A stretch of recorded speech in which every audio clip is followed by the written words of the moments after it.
ഈ ലോകത്തിലുള്ള സകല പ്രശ്നങ്ങൾക്കും കാരണം തെറ്റായ ചിന്തകളാണ്, തെറ്റായ സംസ്കാരങ്ങളാണ്. ഇന്നിപ്പോൾ ഈ റിസഷൻ വന്നിരിക്കുന്നത് നിങ്ങൾക്ക് തോന്നുന്നുണ്ടോ ഈ പണമൊക്കെ പോയിട്ടുണ്ടെന്ന്? എവിടെയും പോയിട്ടില്ല. ഈ പണം ഉണ്ടോ? ഇവിടെ എല്ലാ സമൃദ്ധിയിലുള്ള സമയത്തുള്ള പണം ഇപ്പോഴും ഈ ലോകത്തിലുണ്ട്. പക്ഷെ അത് ചിലരുടെ കയ്യിൽ മാത്രം കെട്ടിക്കിടക്കുന്ന സമയത്ത് കുറേയൊക്കെ ആളുകൾ ഉള്ളവരായി തീരുമ്പം വേറെ ചിലവർ ഇല്ലാത്തവരായി തീരുന്നു. മനുഷ്യൻ്റെ സംസ്കാരമല്ലേ തെറ്റിച്ചത്? ആണോ അല്ലയോ? അപ്പം മനുഷ്യ സംസ്കാരം തെറ്റുമ്പോഴാണ് ലോകത്തിൻ്റെ താളം തെറ്റുന്നത്. ഇതൊരു നിയമം കൊണ്ട് സാധ്യമല്ല. ഗവൺമെൻറ്റിൻ്റെ പാർലമെൻറ്റിലെ നിയമം ഉണ്ടാക്കിയതുകൊണ്ട് സാധ്യമല്ല. കാരണം അവരും ഇത് തന്നെ ചെയ്യുന്നത്. അവരും ഹയസ്റ്റ് കറപ്റ്റഡ് ആണ്. അവരുടെ സംസ്കാരം തന്നെ വഴിതെറ്റിയതാണ്. യഥാ രാജ തഥാ പ്രജ എന്ന് പറഞ്ഞ പോലെയാണ്. പിന്നെ ഇങ്ങനെ ലോകം നേരെയാക്കാൻ പറ്റുക? ലോകം നേരെയാവണമെങ്കിൽ ആദ്യം അവനവൻ്റെ സംസ്കാരം മാറണം. അവനവൻ്റെ സംസ്കാരം മാറിക്കഴിഞ്ഞാൽ മറ്റുള്ളവൻ്റെ സംസ്കാരം. അതല്ലേ ഗാന്ധിജിയെ മഹാനാക്കിയത്. ഗാന്ധിജി മഹാനാവണമെങ്കിൽ ഗാന്ധിജി പറയുന്നു എനിക്ക് മഹാൻ എന്ന പദം തന്നത്. അദ്ദേഹം ഒരു ബാരിസ്റ്റർ ഓഫ് ലോ ആയി കൊണ്ടു നടന്നിരുന്നെങ്കിൽ ആരദ്ദേഹത്തിന് മഹാൻ എന്ന് വിളിക്കും? എപ്പോൾ എൻ്റെ ജീവിതം ഞാൻ സമർപ്പിച്ചു, ഒരു വലിയ കോസിന് വേണ്ടി സമർപ്പിച്ചു, അന്ന് ഞാൻ മഹാനായി തീർന്നു. ഇതാണ് സംസ്കാരം എന്ന് പറയുന്നത്. ഇതുപോലെ നമ്മളെ കുട്ടികൾ നമ്മൾ ആദരിക്കണമെങ്കിൽ, നിങ്ങളുടെ ചുറ്റുപാട് നിങ്ങൾ ആദരിക്കണമെങ്കിൽ നിങ്ങൾ ആത്മീയമായി മനസ്സിനെ ഉയർത്തിയിരിക്കണം. ഇന്നത്തെ അച്ഛനമ്മമാരുണ്ടല്ലോ, ആത്മീയമായി ഒട്ടും ഉയരുന്നില്ല. അവർ വയസ്സാകുമ്പം പരാതികളും പ്രശ്നങ്ങളും ദുഃഖങ്ങളും ബുദ്ധിമുട്ടുകളും ഇതൊക്കെ പറഞ്ഞുകൊണ്ടാണ്, പെൻഷൻ വരാത്ത പ്രശ്നങ്ങളൊക്കെയാണ് പറഞ്ഞുകൊണ്ടിരിക്കുന്നത്. അതൊക്കെയാണ് നമ്മൾ കണ്ടുകൊണ്ടിരിക്കുന്നത്. ഞാൻ താമസിക്കുന്നത് 95 വയസ്സുള്ള ഒരു മഹാത്മാവിൻ്റെ കൂടെയാണ്. അദ്ദേഹം ഇന്ത്യൻ സ്വാതന്ത്ര്യ സമരത്തിന് ജയിലിൽ കിടന്ന ആളാണ്. അപ്പോൾ അവർക്കുണ്ടല്ലോ AC ചെയറിൽ യാത്ര ചെയ്യാം, അദ്ദേഹത്തിന് പെൻഷൻ, ഇതൊക്കെ അദ്ദേഹത്തിന് കൊടുത്തപ്പോൾ അദ്ദേഹം എഴുതി കൊടുത്തതെന്താണെന്നറിയോ? ഞാൻ ഇതിന് വേണ്ടിയിട്ടല്ല സ്വാതന്ത്ര്യ സമരം യുദ്ധം ചെയ്തതെന്നാണ്. അദ്ദേഹത്തിൻ്റെ കൂടെ താമസിക്കാൻ റെയിൽവേയിലൊരു ഉദ്യോഗസ്ഥൻ വന്നു, എനിക്ക് അങ്ങയുടെ കൂടെ താമസിക്കണമെന്ന്. അദ്ദേഹം പറഞ്ഞു കൊടുത്തെന്താ അറിയോ? അങ്ങേക്ക് കിട്ടാൻ പോകുന്ന പെൻഷനും അങ്ങേക്ക് കിട്ടാൻ പോകുന്ന സകല ഗ്രാറ്റുവിറ്റിയോ കുന്തങ്ങളൊക്കെ ഉണ്ടല്ലോ, ഇതൊക്കെ തിരിച്ച് ഗവൺമെൻറ്റിന് എഴുതി കൊടുക്കാൻ പറ്റുമോ? എന്നാൽ എൻ്റെ കൂടെ വന്നോളൂ. ചിന്തിക്കാൻ പറ്റുമോ നിങ്ങൾക്ക്? ഇങ്ങനെയുണ്ട് ലോകത്തിലെ ആളുകൾ. എന്നാൽ ഇന്ന് ഗവൺമെൻറ്റിന് കാശ് കിട്ടാൻ വേണ്ടിയിട്ടല്ലേ ആളുകൾ ചെയ്യുന്നത് ഓരോ കാര്യങ്ങൾ. അതും നമുക്ക് കാണാം, വഴിതെറ്റിക്കുന്നവർ. അപ്പം അതുകൊണ്ട് ഇങ്ങനെയൊക്കെ ചിന്തിക്കൂ.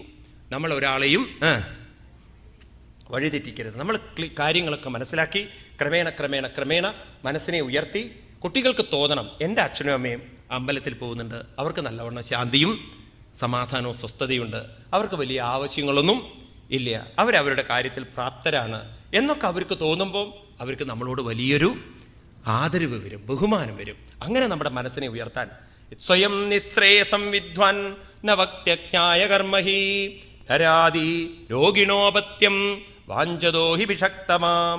വളരെ രസകരമായ ഉദാഹരണത്തിലൂടെ അവരൊന്ന് പറഞ്ഞിരുന്നത്. നിശ്രേയസം വിദ്വാൻ, തനിക്കെന്താണ് ശ്രേയസ് എന്നറിയാത്ത ഒരാള്, തൻ്റെ അഭിവൃദ്ധി എന്താണെന്ന് അറിയാത്ത ഒരാള്. ന ഭക്തി അജ്ഞായ കർമ്മഹി, ഒരു വിവേകിയായിട്ടുള്ള ആള് അയാളെ അവിവേകത്തിലേക്ക് നയിക്കരുത്. ഏതുപോലെ ഒരു രോഗി, അഡ്മിറ്റഡ് ആയിരിക്കുന്ന രോഗി ഡോക്ടറോട് പറയാണ് കഴിക്കാൻ പാടില്ലാത്ത ഭക്ഷണം എനിക്കൊന്ന് തന്നുകൂടെ എന്ന്. അതായത് ഉപ്പുമാങ്ങ കഴിക്കാൻ പാടില്ല എന്ന് ഡോക്ടർ പറഞ്ഞിരിക്കുകയാണ്, നിങ്ങളുടെ ഉള്ളിൽ അല്ലെങ്കിലേ ഉപ്പ് അധികമാണ്. അപ്പോഴും അയാൾ ചോദിക്കുകയാണ് 4 കഞ്ഞിയുടെ കൂടെ ഒരു ഉപ്പുമാങ്ങ കഴിച്ചു വെച്ചിട്ട് ഇപ്പം എന്താ ഉള്ളത്? അങ്ങനെയൊക്കെ രോഗികൾ ഡോക്ടറോട് ചോദിക്കുമ്പോൾ വിവേകിയായിരിക്കുന്ന ഡോക്ടർ ഒരിക്കലും ഡോക്ടർക്ക് ചോദിച്ചാൽ പോലും അവൻ്റെ ശരീരത്തിൽ പ്രശ്നങ്ങൾ ഉണ്ടാക്കുന്ന ഭക്ഷണം കൊടുക്കാത്തതുപോലെ വിവേകിയായിട്ടുള്ളവർ മറ്റുള്ളവരെ ഒരിക്കലും അവിവേകത്തിലേക്ക് നയിക്കരുത്. അപ്പം അച്ഛനമ്മമാരാണ് പറഞ്ഞു കൊടുക്കേണ്ടത്. കുട്ടികളൊക്കെ ഈ വഴിപാട് കാര്യങ്ങളും ജ്യോത്സ്യന്മാരുടെ അടുത്തൊക്കെ പോകുമ്പോണ്ടല്ലോ, നമ്മൾ പറഞ്ഞ് മനസ്സിലാക്കണം, ഇതൊരു ജ്യോത്സ്യരെ കൊണ്ട് പരിഹരിക്കാൻ പറ്റുന്നതല്ല, ഇതൊരു അമ്പലത്തിൽ പോയതുകൊണ്ട് പരിഹരിക്കാൻ പറ്റുന്നതല്ല. ഇത് പരിഹരിക്കേണ്ടത് നമ്മുടെ മനസ്സ് തന്നെയാണ്. മനസ്സത് പരിഹരിക്കണമെങ്കിൽ മനസ്സിനെ നമ്മൾ ഉയർത്തണം. അതിനെന്ത് വേണം? ആ അമ്പലത്തിൽ പോകുന്ന സമയത്തുള്ള ആ രൂപത്തിലേക്ക് നോക്കുമ്പോഴും അതിലിരിക്കുന്ന ചൈതന്യം തന്നെയാണ് നമ്മളിൽ നിറഞ്ഞിരിക്കുന്നതെന്ന ബോധം അല്പമെങ്കിലും മനസ്സിൽ വെച്ചുകൊണ്ട് ശ്രദ്ധയൊന്ന് തിരിച്ച് തൻ്റെ മനസ്സിനെ മുഴുവൻ ഭഗവാനിലേക്ക് സമർപ്പിച്ചു കഴിഞ്ഞാൽ ഏതെങ്കിലും ഒരു വഴി നമുക്ക് തിരഞ്ഞു കിട്ടാണ്ടിരിക്കില്ല. എല്ലാറ്റിനും വഴികളുണ്ട്, എവിടെ നോക്കിയാലും രക്ഷപ്പെടാനുള്ള വഴികളുണ്ട്. പക്ഷെ തെളിഞ്ഞു കിട്ടണമെന്ന് മാത്രം. ആ തെളിഞ്ഞു കിട്ടണമെങ്കിൽ അതിന് അനുഗ്രഹം വേണമെന്ന് പറയും. ഒരു ചെറുപ്പക്കാരൻ, അച്ഛനും അമ്മയ്ക്കും ഒരു മകനേ ഉള്ളൂ, ഒരേ ഒരു മകൻ, നല്ല വിദ്യാഭ്യാസമുള്ള പയ്യൻ. എങ്ങനെയോ പൊളിറ്റിക്സിലേക്ക് പെട്ടുപോയി. അവൻ്റെ ഫ്രണ്ട്സൊക്കെ പൊളിറ്റിക്സ് അത്ര ഇൻവോൾവ് ആണ്. അതിൻ്റെ ഇടയ്ക്ക് എന്ത് സംഭവിച്ചു? അച്ഛന് അസുഖം വന്നു. കൃഷിക്കാരാണ് അവർ. പയ്യൻ പൊളിറ്റിക്സിൽ അത്ര തീവ്രമായിട്ടുള്ള പൊളിറ്റിക്സ് ഒന്നുമില്ല, അവൻ്റെ ഫ്രണ്ട്സാണ് വളരെ തീവ്രമായി നടന്നത്. എവിടെയോ ഒരു പ്രശ്നങ്ങളുണ്ടാക്കി, കുട്ടികൾ ബോംബിടേണ്ട പ്രശ്നങ്ങളൊക്കെ ഉണ്ടാക്കി, അങ്ങോട്ടും ഇങ്ങോട്ടൊക്കെ വിപ്ലവങ്ങളൊക്കെ ആയിട്ട് കൊണ്ടു നടന്നപ്പോൾ ബോംബിട്ടു അവൻ്റെ ഫ്രണ്ട്സ്. ഇവൻ അവരുടെ കൂടെ ഇൻവോൾവ് ആയതുകൊണ്ട് ഇവനെയും പിടിച്ച് ജയിലിലിട്ടു. ഇവൻ വാസ്തവത്തിൽ നിരപരാധിയാണ്, പക്ഷേ ഇന്ന് അങ്ങനെയുണ്ടല്ലോ, കൂട്ടുചേർന്നാലും ശിക്ഷയുണ്ടല്ലോ. അവനെ പിടിച്ച് ജയിലിലിട്ടു. ആ ഷോക്കിൽ അമ്മ മരിച്ചു. അച്ഛൻ അല്ലെങ്കിലേ തളർന്നു കിടക്കുകയാണ്. അച്ഛൻ ജയിലിലേക്ക് കത്തെഴുതി ഓരോരോ വിഷമങ്ങളും ഇതൊക്കെ പറഞ്ഞുകൊണ്ട്, മകനെ ഇപ്രാവശ്യം അച്ഛന് ഒരു കൃഷി ഇറക്കാൻ പറ്റുന്നൊന്നുമില്ല, അവർക്ക് വലിയ പറമ്പുണ്ട്, അപ്പോൾ ചേന, ചേമ്പ്, വാഴ ഇതൊക്കെയാണ് വിൽക്കുക. ഇതൊന്നും കിളയ്ക്കാൻ അച്ഛന് സാധിക്കുമെന്ന് തോന്നില്ല, കൂലി കൊടുക്കാനുള്ള കാശുമില്ല. എല്ലാം അച്ഛൻ അമ്മയെ ട്രീറ്റ് ചെയ്ത് കുറേ, എന്നിട്ടാണ് അമ്മ മരിച്ചത്. ഞാനും കുറേ ട്രീറ്റ്മെൻറ്റിലായി, എല്ലാം നഷ്ടപ്പെട്ടു. ആരാ മകനെ നമ്മുടെ പറമ്പൊന്ന് കളച്ച് കിട്ടുക? നീ ഉണ്ടായിരുന്നെങ്കിൽ നമുക്കൊന്ന് കുറച്ച് നേരം പറമ്പ് കളച്ച് കുറച്ചെങ്കിലും കൃഷി ചെയ്യായിരുന്നു, എന്തെങ്കിലും ഒരു വരുമാനം അച്ഛനുണ്ടാക്കായിരുന്നു. അപ്പോൾ അവൻ എഴുതി അച്ഛൻ അതിന് വിഷമിക്കേണ്ട. എന്നിട്ട് തുറന്ന കാർഡിൽ എഴുതി, അച്ഛൻ പറമ്പ് കളയ്ക്കാൻ പോവരുത്, എൻ്റെ സുഹൃത്തുക്കൾ അവിടെയാണ് ആയുധങ്ങൾ കുഴിച്ചിട്ടിരിക്കുന്നത്. ഇത് പോസ്റ്റ്മാൻ കണ്ടു, പോസ്റ്റ് മാഷെ അറിയിച്ചു, ദേ ഇങ്ങനെ ഒരു കത്ത് കിട്ടിയിട്ടുണ്ട് എന്താ ചെയ്യുന്നത്. ഉടനെ പോലീസിൽ വിവരം അറിയിച്ചു. ഒരു ബറ്റാലിയൻ പോലീസ് വന്ന് പറമ്പ് മുഴുവൻ കളച്ചു കൊടുത്തു. ആരും പ്രയോഗിക്കരുതേ, ആരും പ്രയോഗിക്കരുത്. ഉടനെ അച്ഛൻ പറഞ്ഞു, അവരെ കുത്തിക്കളച്ചെങ്കിലും ആയുധങ്ങളൊന്നും കിട്ടിയില്ല എന്ന്. ഉടനെ മകൻ എഴുതി, ഇനി ചേനയും ചേമ്പും നട്ടോളൂ എന്ന്. വഴിയില്ലാതിരിക്കില്ല, ഏതിനും ഒരു വഴിയുണ്ട്. അതാണ് സത്യം എന്ന് പറയുന്നത്. പക്ഷെ തെളിഞ്ഞ് കിട്ടണം നമുക്ക്. ആ തെളിഞ്ഞ് കിട്ടണം എന്നുണ്ടെങ്കിൽ മനസ്സ് ആരിലേക്ക് സമർപ്പിക്കണം? ഭഗവാനിലേക്ക് സമർപ്പിക്കണം. ഈ പറയുന്ന ഉദാഹരണങ്ങളൊന്നും അതുപോലെ ആരും പ്രായോഗികമാക്കരുതേ. ഇപ്രകാരം ഏത് കാര്യങ്ങൾക്കും ഭഗവാൻ നമ്മുടെ കൂടെയുണ്ട്, നമ്മളെ അനുഗ്രഹിച്ചുകൊണ്ടിരിക്കുന്നുണ്ട്. ആ ഭഗവാനിലേക്ക് നമ്മുടെ ശ്രദ്ധ തിരിച്ചാൽ അതിനുള്ളൊരു വഴി നമുക്ക് തിരിഞ്ഞു കിട്ടുന്നു. അതുകൊണ്ട് ഇനി പറയുകയാണ്, നിങ്ങളൊരു കാര്യം ചെയ്യൂ, നിങ്ങൾക്ക് രക്ഷപ്പെടാൻ ഒരു മാർഗമുണ്ട്. അതെന്താണ്? മഗവൻ യാതഭദ്രം വോ തദ്യഞ്ചമൃഷിസത്തമം വിദ്യാവ്രത തപോ തപസ്സാരം ഗാത്രം യാജതമാചിരം. ഇനി വൃത്രാസുരനെ കൊല്ലാൻ ശക്തിയുള്ളൊരായുധം എന്ന് പറയുന്നത് വിദ്യ കൊണ്ടും വ്രതം കൊണ്ടും തപസ്സുകൊണ്ടും അങ്ങേയറ്റം ശ്രേഷ്ഠമായിരിക്കുന്ന ഒരാളുടെ ശരീരത്തിലെ നട്ടെല്ല് കൊണ്ടേ സാധിക്കുള്ളൂ. അദ്ദേഹത്തിൻ്റെ പേരാണ് ദദീജി മഹർഷി എന്ന്. ആ ദദീജി മഹർഷിയെ ചെന്ന് കണ്ട് അയാളിൽ നിന്നും എന്ത് ചോദിക്കണം? സാധാരണ കിഡ്നി ചോദിക്കണമൊക്കെ കേട്ടിട്ടുണ്ടാവും നിങ്ങൾ. ഇവിടെ കിഡ്നിയല്ല ചോദിക്കുന്നത്, നട്ടെല്ല് പോയി ചോദിക്കാൻ പറയാണ്. അതുകൊണ്ട് ആ വൃത്രാസുരനെ നിങ്ങൾക്ക് ഒതുക്കാം. അതുകൊണ്ട് ഇനി പോയിക്കോളൂ. ആ ദദി മഹർഷിക്ക് എങ്ങനെ ശക്തി കിട്ടിയത്? ദദ്യങ്ങാദർവണത്വഷ്ട്രേ വർമാവേദ്യം മതാത്മകം വിശ്വരൂപായൽ പ്രാതാൽ ത്വഷ്ടായൽ ത്വമദാസ്തദാം. ഈ ദദീജി മഹർഷി, നോക്കണേ ഇതിൻ്റെ കഥകൾ പോകുന്നത്. ഈ ദദീജി മഹർഷി പണ്ട് വിശ്വരൂപന് വർമാഭേദ്യം നാരായണ കവചം എന്ന മന്ത്രം പറഞ്ഞു കൊടുത്തിരുന്നു. അപ്പൊ വിശ്വരൂപന് നാരായണ കവചം പറഞ്ഞു കൊടുത്തത് ദദീജി മഹർഷിയാണ്. നോക്കൂ കഥകൾ പോകുന്നത്. ആ വിശ്വരൂപൻ നാരായണ കവചം പറഞ്ഞു കൊടുത്തു ഇന്ദ്രന്. ഇന്ദ്രൻ ആ വിശ്വരൂപനെ കൊന്നു. ഇനിയിപ്പോൾ ആ വിശ്വരൂപനിൽ നിന്നും വന്നിരിക്കുന്ന വൃത്രാസുര രൂപത്തിന്, അല്ലെങ്കിൽ വിശ്വരൂപന്റെ പ്രതിരൂപമായിരിക്കുന്ന വൃത്രാസുര രൂപത്തെ, അതിനെ ഒതുക്കാൻ ആരുടെ നട്ടെല്ല് വേണം? എവിടെ എത്തിച്ചേർന്ന് നോക്കുന്നു, തിരിഞ്ഞ് ഒക്കെ ഒന്നൊന്നിനോട് കണക്റ്റഡ് ആണ്. അപ്രകാരമുള്ള മഹാന്റെ ആ നട്ടെല്ല് പോയി നിങ്ങൾ വാങ്ങിക്കൂ, എല്ലാം ശരിയാവുന്നു. ഇവരോ അത് കഴിഞ്ഞ് അങ്ങോട്ട് പോവാണ്. ദേവന്മാരെല്ലാം അടുത്ത അധ്യായത്തിലേക്ക് അതാ നമ്മൾ കാണുന്നത്. ഇന്ദ്രമേവം സമാദിശ്യ ഭഗവാൻ വിശ്വഭാവന പശ്യദാനമേനാശം തത്രേവാന്തർദദേ ഹരി. ഇങ്ങനെ വഴികളൊക്കെ പറഞ്ഞു കൊടുത്ത് ഭഗവാൻ അന്തർധാനം ചെയ്തപ്പോൾ ദേവന്മാർ അവിടെ നിന്നും നേരെ ദദീജി മഹർഷിയുടെ ആശ്രമത്തിലേക്ക് പോയി. ഇന്നും ആ ദദീജി മഹർഷിയുടെ ആശ്രമം എന്ന് പറയുന്നൊരു സ്ഥലമുണ്ട് ഉത്തർപ്രദേശിൽ. അവിടുത്തെ ആ സ്ഥലത്തിന് മിശ്രി എന്ന് പറയാം. ദദീജി മഹർഷിയുടെ ആ സ്ഥലം. പല ദേവന്മാർ അവിടെ വന്ന്, ഇന്നും ഈ പറയുന്ന സ്ഥലങ്ങളൊക്കെ ഉണ്ട്, ദേവന്മാർ വന്ന് അദ്ദേഹത്തിനെ പല തീർത്ഥങ്ങളിലെയും വെള്ളം കൊണ്ടുവന്ന് അഭിഷേകം ചെയ്തു എന്നാണ്. അങ്ങനെ പല സ്ഥലത്തിലെയും തീർത്ഥങ്ങൾ വന്ന് അഭിഷേകം ചെയ്ത് അതെല്ലാം കൂടിച്ചേർന്നപ്പോൾ ഒരു മിശ്രിതമായി തീർന്നപ്പോൾ ആ സ്ഥലത്തിന് മിശ്രി എന്ന് പേര് വന്നു. അദ്ദേഹത്തിൻ്റെ തപസ് കൊണ്ട് പവിത്രമായിരിക്കുന്ന സ്ഥലം. ഇന്നും ആ സ്ഥലങ്ങളിലൊക്കെ എത്ര മഹാത്മാക്കൾ എത്ര ധന്യതയോടുകൂടി തപസ് ചെയ്യുന്നുണ്ട്. ഭാരതത്തിലെല്ലാം നഷ്ടപ്പെട്ടു എന്നൊന്നും പറയാൻ പറ്റില്ല. ഇന്നും ആ സ്ഥലങ്ങളൊക്കെ ഉണ്ട്. അപ്രകാരം അദ്ദേഹത്തിൻ്റെ അടുത്ത് ചെന്നു. എന്നിട്ട് പറഞ്ഞു, അഭിവൃന്ദാരകായൂയം ന ജാനീത ശരീരിണം സംസ്ഥായം യസ്തവിദ്രോഹോ ദുസ്സഹസ്ചേതനാഭഹാം. ഋഷിയോട് പറഞ്ഞു, അവിടുത്തെ നട്ടെല്ല് ഞങ്ങൾക്ക് വേണം, അത് യാചിച്ചു എന്നാണ്. അപ്പം നട്ടെല്ല് ചോദിക്കുക എന്ന് പറഞ്ഞാൽ ഋഷി അത്ഭുതപ്പെട്ടു. സാധാരണ ചെറിയ ചെറിയ കാര്യങ്ങളല്ലേ ചോദിക്കുക, ഇത് നേരെ നട്ടെല്ലാ ചോദിക്കണത്. അത് കേട്ടപ്പോൾ അദ്ദേഹം ഉണ്ടല്ലോ പ്രഹസനാണ്, പൊട്ടിച്ചിരിച്ചു എന്നാണ്. എന്നിട്ട് പറഞ്ഞു, നിങ്ങൾ വളരെ കേമന്മാരാണല്ലോ, ആരെങ്കിലും നട്ടെല്ലൊക്കെ ചോദിക്കൂ ഇന്ദ്ര? പ്രത്യേകിച്ച് ശരീരം നിലനിൽക്കണമെങ്കിൽ നട്ടെല്ല് വേണം, അതൊക്കെ നിങ്ങൾ ചോദിക്കുന്നോ? ജിജീവിഷൂണം ജീവാനം ആത്മാ പ്രേഷ്ടൈഹേപ്സിത കൗത്സഹേതം ദാതും ഭിക്ഷമാണായ വിഷ്ണവേ.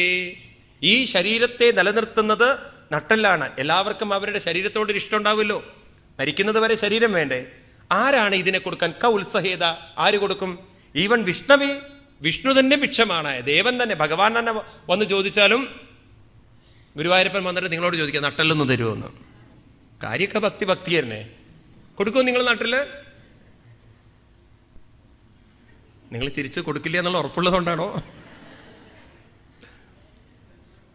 ഗുരുവായൂരപ്പൻ അങ്ങനെ വന്നിട്ട് ചോദിക്കുകയാണ്, നോക്കൂ കുറേ കാലയില്ലേ എൻ്റെ ഭക്തനായിട്ട് നടക്കണു, നിങ്ങളുടെ നട്ടെല്ലെന്ന് എനിക്ക് തരുമെന്ന്. എത്ര പേര് ധൈര്യമായിട്ട് കൊടുക്കുമെന്ന് കൈപൊക്കൂ? കുറച്ച് പേരൊക്കെ പറഞ്ഞപ്പോൾ കൈ പൊക്കുന്നുണ്ട്, എന്നാലും 10% കൈപൊക്കുള്ളൂ. ചിലർ അടുത്ത ആളെ നോക്കുക, അവർ പൊക്കണ്ടേ ഞാനും പൊക്കാന്ന്. നോക്കൂ, അതാണ് ആ സമർപ്പണ ബുദ്ധി. ഭഗവാന് വേണ്ടിയിട്ട് ഞാൻ എന്നെ തന്നെ കൊടുക്കുന്നുണ്ട്. പിന്നീടൊരു നട്ടെല്ലിൻ്റെ കാര്യം, അത് പിടിച്ചു വെക്കേണ്ട വല്ല കാര്യമുണ്ടോ? ഭഗവാന് വേണമെങ്കിൽ നട്ടെല്ല് വേണോ? എടുക്കൂ ഭഗവാനേന്ന്. അത് പറയുമ്പോഴും നമുക്ക് നല്ല ഉറപ്പുണ്ട്, ആദ്യം എടുക്കേണ്ട അവസാനം എടുത്താൽ മതിയെന്ന്. വല്ലവരുടെയൊക്കെ കിട്ടുന്നുണ്ടെങ്കിൽ അടുത്ത് നോക്കൂ ആദ്യം എന്ന്. അങ്ങനെയാണല്ലോ മനുഷ്യ മനസ്സ്. ഏതായാലും ഇങ്ങനെയൊക്കെ പറഞ്ഞപ്പോൾ ദേവന്മാർ പറയണം, സത്യമാണ് അങ്ങ് പറയുന്നത്. കിം നുദുസ്ത്യജം ബ്രഹ്മൻ പുംസാം ഭൂതാനുകമ്പിനം ഭവദ്വിദാനം മഹതം പുണ്യശ്ലോകേധ്യകർമ്മണം. അങ്ങയെപ്പോലുള്ള മഹാത്മാക്കളെ കാണാൻ തന്നെ പ്രയാസം. ഞങ്ങളെ ഒന്നും കൈവിടരുത് മഹാത്മാവേ. കാരണം അങ്ങയെപ്പോലുള്ള മഹാത്മാക്കളുടെ വേദനകളൊക്കെ ഞങ്ങൾ മനസ്സിലാക്കുന്നുണ്ട്. പക്ഷേ ഈ ലോകം എന്ന് പറയുന്നത് നനു സ്വാർത്ഥപരോ ലോകോ ന വേദ പരസങ്കടം. എത്ര സത്യം നോക്കൂ.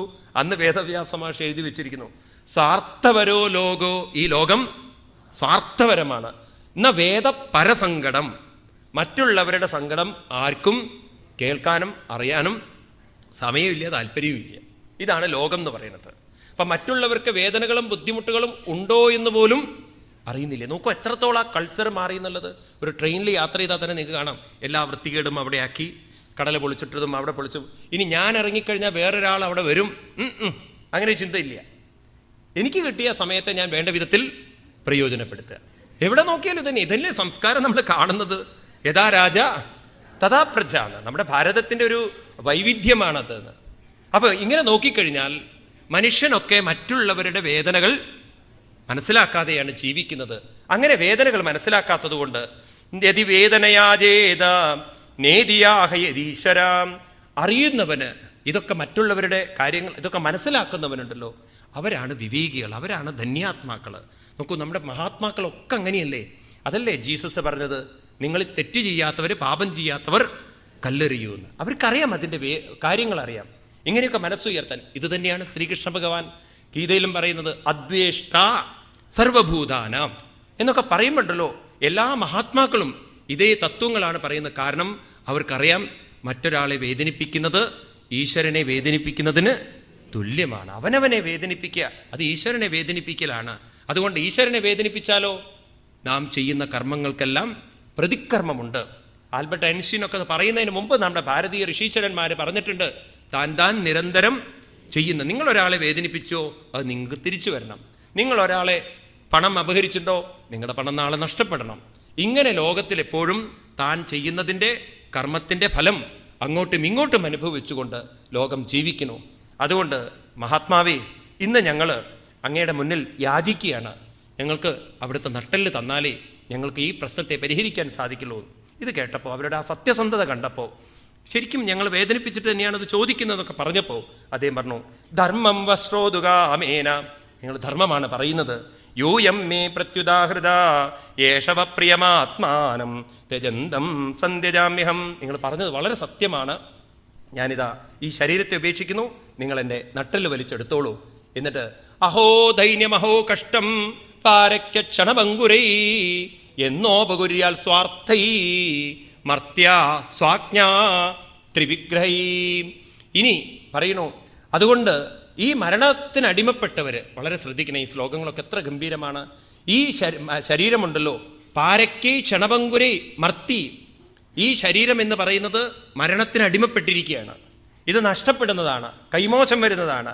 അതുകൊണ്ട് യത് ഉപകാരാൽ, മറ്റൊരാൾക്ക് ഉപകാരം ചെയ്യാൻ ഇതുകൊണ്ട് സാധിച്ചില്ലെങ്കിൽ ഇതിനെന്ത് മഹത്വമാണുള്ളത്. അപ്പം നാളേക്ക് നമുക്ക് നഷ്ടപ്പെട്ടു പോകുന്ന സാധനം കൊണ്ട് നമ്മുടെ മനസ്സിനെ ഉയർത്തിയും വേണം, ഈ ശരീരത്തെ മറ്റുള്ളവർക്ക് എന്തെങ്കിലും ഒരു ഉപകാരപ്പെടുത്തിക്കൊണ്ട് വേണ്ടേ നമ്മൾ പോവേണ്ടതെന്നും. ഋഷീശ്വരന്മാർ ഇതൊക്കെ എത്ര ലളിതമായി പറഞ്ഞിരുന്നു.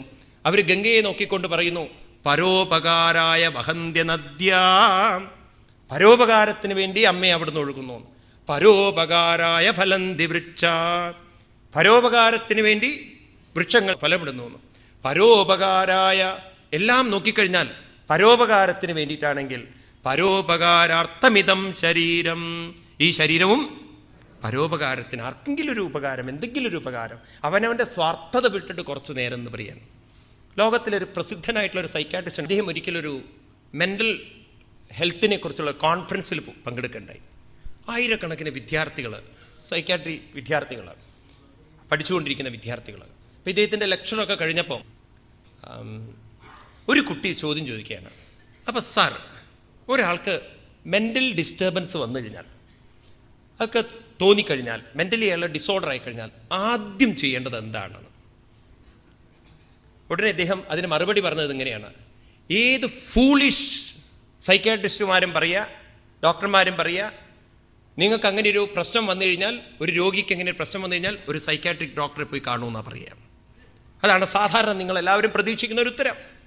പക്ഷെ എനിക്ക് പറയാനുള്ള ഉത്തരം അതല്ല.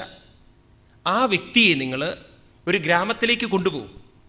അവിടെ കൃഷി ചെയ്ത് ജീവിക്കുന്ന അല്ലെങ്കിൽ എന്തെങ്കിലും ജോലിയിൽ വ്യാപരിച്ചിരിക്കുന്ന ആളുകളുണ്ടാവും. അവരുടെ കൂടെ കുറച്ചു നേരം അയാളെ ഇരുത്തൂ. അവരുടെ കഥകളും അവരുടെ കാര്യങ്ങളും കേൾക്കുമ്പോൾ മറ്റുള്ളവർക്ക് വേണ്ടി ജീവിതം കുറേ ഒഴിഞ്ഞു വെച്ച് വെയിലും മഴയും കൊണ്ട് ജീവിക്കുന്ന കുറേ ആളുകളുടെ ജീവിതം കേൾക്കുമ്പോൾ അവന് മനസ്സിലാവും, ഞാൻ ഈ ചിന്തിക്കുന്നതൊക്കെ ഫൂളിഷ്നെസ്സാണെന്ന്. കാരണം മനുഷ്യൻ ഭ്രാന്ത് പിടിക്കുന്നതൊക്കെ ഉണ്ടല്ലോ, സ്വാർത്ഥത ചിന്തിച്ചിട്ടാണ് മനുഷ്യൻ ഭ്രാന്തനാവുന്നത്. നിസ്വാർത്ഥമായി ചിന്തിക്കുന്നവർക്ക് ഒരിക്കലും ഭ്രാന്ത് വരില്ല. ഏത് ഭ്രാന്തന്മാരെ നോക്കിയിട്ടുണ്ടെങ്കിൽ നിങ്ങൾക്ക് അവർ സ്വാർത്ഥരായെന്ന് കാണാൻ പറ്റും. അല്ലെങ്കിൽ അവരുടെ മനസ്സിന് താളം തെറ്റില്ല. നിങ്ങൾ എത്ര സ്വാർത്ഥത ചിന്തിക്കുന്നോ അത്രയും നിങ്ങൾ ഭ്രാന്തന്മാരാണ്. നിങ്ങൾ എത്ര നിസ്വാർത്ഥമായി ചിന്തിക്കുന്നോ നിങ്ങൾ അത്രയും സ്വതന്ത്രരാണ്. മറ്റുള്ളവർക്ക് വേണ്ടി ജീവിച്ചവരൊരിക്കലും ഭ്രാന്തരാവാറില്ല. നോക്കൂ, നിങ്ങൾ രാഷ്ട്രീയക്കാരെങ്കിലും ഭ്രാന്തരായിട്ടുണ്ടോ? ഒരാളും ആവില്ല. കാരണം അവർ നിസ്വാർത്ഥരാണ്. അവർ നേരെ മറിച്ച് മനുഷ്യൻ, സാധാരണക്കാരൊക്കെ ഭ്രാന്തരാവണോ? എന്തുകൊണ്ട്? അവരവരുടെ സ്വാർത്ഥത കൂടുതൽ ചിന്തിക്കുന്നു. ഇപ്രകാരം നിങ്ങൾ ഈ ശരീരത്തെ എനിക്ക് പ്രയോജനപ്പെടുത്താൻ നിങ്ങൾക്ക് സാധിച്ചിട്ടില്ലെങ്കിൽ ഈ ശരീരത്തിന് എന്ത് അർത്ഥമുണ്ട്?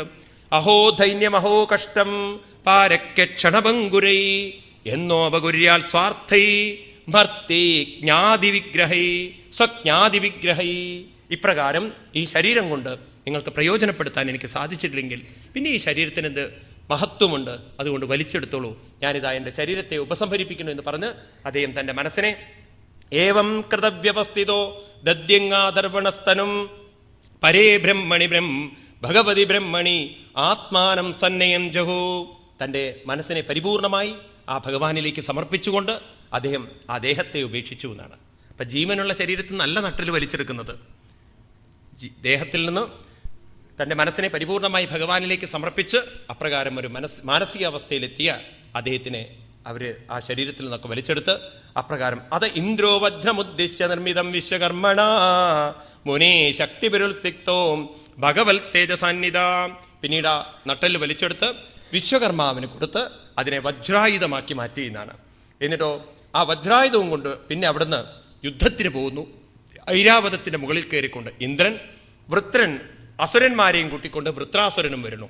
വൃത്രം അദ്രഭ്യദ്രവത്തേജോ അസുരാനീകയൂഥവൈ പര്യസ്തമോജസാരാജൻ ക്രുദ്ധോ രുദ്രൈവാന്തകം തതസ്സുരാണാമസുരേരണ പരമദാരുണ തേധ്രാമുഖേ നർമ്മദായാം അപവൽപ്രഥമേ യുഗേ. ത്രേതായുഗത്തിലാണ് യുദ്ധം നടക്കുന്നത്. ഒരു വശത്ത് വൃത്രാസുരന്റെ നേതൃത്വത്തിലുള്ള സൈന്യം, മറുവശത്ത് ഇന്ദ്രന്റെ നേതൃത്വത്തിലുള്ള ദേവന്മാരുടെ സൈന്യം.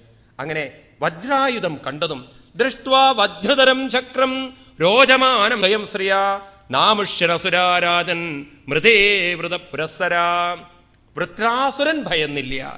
എന്നാൽ വൃത്രാസുരന്റെ നേതൃത്വത്തിലുള്ള സൈന്യം വജ്രായുധം കണ്ട് ബീഭത്സരായി ഭയപ്പെട്ടു.